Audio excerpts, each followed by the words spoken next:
అన్నమయ్య జిల్లా కొత్తకోట తహసీల్దార్ కార్యాలయం వద్ద ఉద్రిక్తత తలెత్తింది. గుమ్మసముద్రం గ్రామ రీసర్వేలో భారీ అవకతవకలు జరిగాయంటూ పెట్రోల్ బాటిళ్లు, ఉరితాళ్లతో, పురుగుల మందు డబ్బాలతో రైతులు ఆందోళన వ్యక్తం చేశారు. దేవుని మాన్యం భూమిని విలేజ్ సర్వేయర్ రాజేంద్ర తన తల్లి పేరు మీద ఆన్లైన్ చేసుకున్నాడని ఆరోపణలు వినిపిస్తున్నాయి.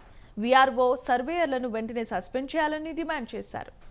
₹1,00,000 కావాలి. ఇప్పుడు రావాలి, ₹1,00,000 కట్టాలి. నేను ఇప్పుడు ఏ విధంగా రూపాయి ఇస్తాను? నాకు ఇది చూసిన తర్వాత ఎవరైనా అప్పిస్తాడా? నేనైతే కదిలో ప్రసక్తే లేదు. నాకు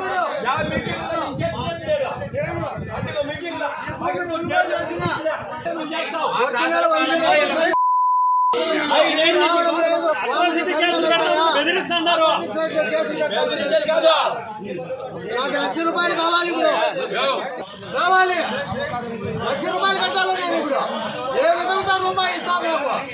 నాకు